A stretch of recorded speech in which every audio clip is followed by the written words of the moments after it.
तीसरी चीज एक मैं ये कहना चाहती हूँ कि मैं चूंकि हिंदी से ताल्लुक रखती हूँ, हिंदी के ब्लॉग्स नियमित रूप से पढ़ती हूँ, मैं नहीं जानती आप लोगों में से कितने लोग पढ़ते हैं। मुझे लगता है कि वहाँ बहुत बचकानापन अभी व्याप्त है। हो सकता है अंग्रेजी में भी हो, पर अंग्रेजी में इतनी नहीं जानती हूँ। हिंदी में बहुत बचकानापन व्याप्त है। रातों रात जिन लोगों की उम्र भर की साख है उसको मिट्टी में मिलाने वाले, पता नहीं कहाँ अनाप शनाप भड़ास छपास बिंदास हजारों नाम के विस्फोट इस तरह के ब्लॉग्स हैं और वो सब हो रहा है। तो उन पर किस तरह का अंकुश लगाया जाए और क्या उनका हवाला देके मेन स्ट्रीम मीडिया काम करे या उनको अछूता छोड़ दे? हैं तो वही हमारे भाई बिरादर, हम कैसे कह सकते हैं कि वो हमारे हिस्से नहीं है? 19A उनको भी अभिव्यक्ति की स्वतंत्रता का हक देता है।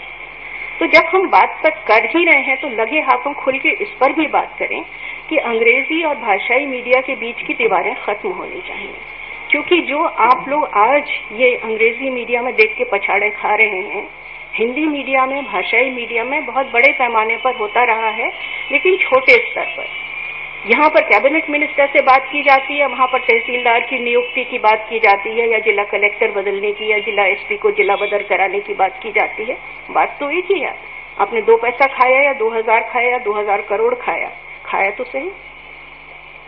तो इसलिए अगर हम उसूलों की, धंधे उसूलों की बात करें और उनको बहाल करना चाहते हैं, तो मेरे ख्याल में हमको अंग्रेजी ही नहीं, सारी भाषाओं की पत्रकारिता को, चैनलों को समेट करके उस पर कोई स्टैंड लेना होगा। हम ये नहीं कर सकते हैं जैसा हम अक्सर करते हैं कि हम नेशनल मीडिया, अंग्रेजी मीडिया को मान करके ये तय कर लें कि हम आपस में जो बात कर रहे हैं, तय कर रहे हैं, ये सब पर उसी तरह लागू होगी। बहुत तरह के सिर हो गए हैं, बहुत साइज की टोपियां चाहिए, और आप लोगों से उम्मीद कम से कम एज प्रेस बॉडीज ये की जाती है कि आप भाषाओं के मीडिया पर भी खास तौर से फोकस करेंगे। आखिरी बात जो मैं कहूंगी वो ये है कि ये कड़वी बात है लेकिन सही है, और मैं तो अब चूंकि बॉल गेम के बाहर हूं इसलिए खुल के कह सकती हूँ कि जो ओनरशिप पैटर्न है हमारे मीडिया का, तनिक दृष्टिपात उस पर ही कर लिया जाए।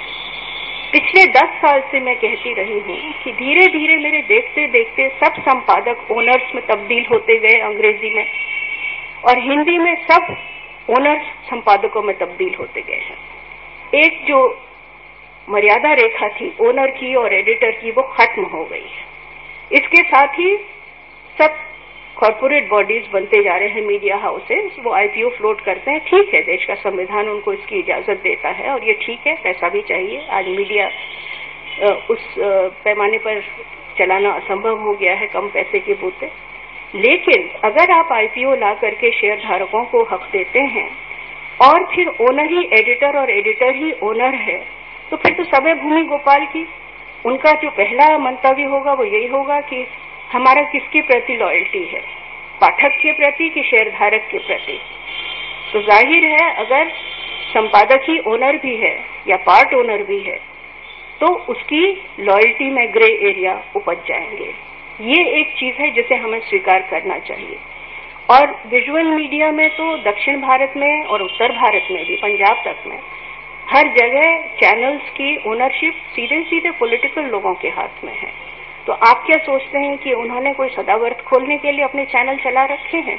उन्होंने देश की जनता को सत्य और अहिंसा का संदेश देने के लिए चैनल या अखबार चला रखे हैं? उनका एक स्पष्ट एजेंडा है।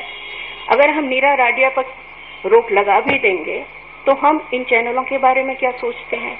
हम उन अखबारों के बारे में क्या सोचते हैं जिन्होंने आईपीओ फ्लोट करके अपने शेयर धारकों के प्रति लॉयल्टी को अखंड रखने के लिए मैनेजरों के कार्डर्स नियुक्त किए हैं, जो कि तथाकथित संपादकों की मुश्किलें कस करके उनको भेजते हैं इलेक्शन से पहले डीएवीपी एडवर्टाइजमेंट्स लाने के लिए बिहार में और जहां कहीं भी एडवर्टाइजमेंट्स हो रहे हों। उसके बारे में हमारी क्या राय है? ये हाल हो गए हैं हिंदी में कि अभी कुछ महीने पहले एक पाठक ने बनारस से एक अखबार मुझको भेजा, उसके एक पूरे पन्ने पर मुन्ना बजरंगी का विज्ञापन छपा था, देश के सब देशवासियों को स्वतंत्रता दिवस पर मेरी लाखों बधाइयां। ये मुन्ना बजरंगी वो है जिन पर 14 कत्ल के इल्जाम है, रेड कॉर्नर नोटिस इनके खिलाफ जारी हो चुका है, नेपाल से लेकर के दुबई तक इनके बिजनेस के तार फैले हैं, और वो 70,000 रुपये देकर के उन्होंने उस अखबार में छपाया। मुझे ये भी बताया गया कि एक और ऐड उन्होंने भेजा था जो रक्षाबंधन के दिन देश की बहनों को समर्पित था। जब मैंने थोड़ा हल्ला वल्ला मचाया तो उसके बाद फिर वो ड्रॉप कर दिया गया। लेकिन उसके बाद जो बेचारा ब्रांड मैनेजर था वो भूमिगत हो गया, क्योंकि उसको धमकियां मिली कि तूने सो एंड सो क्यों नहीं मेरा दूसरा एड छापा।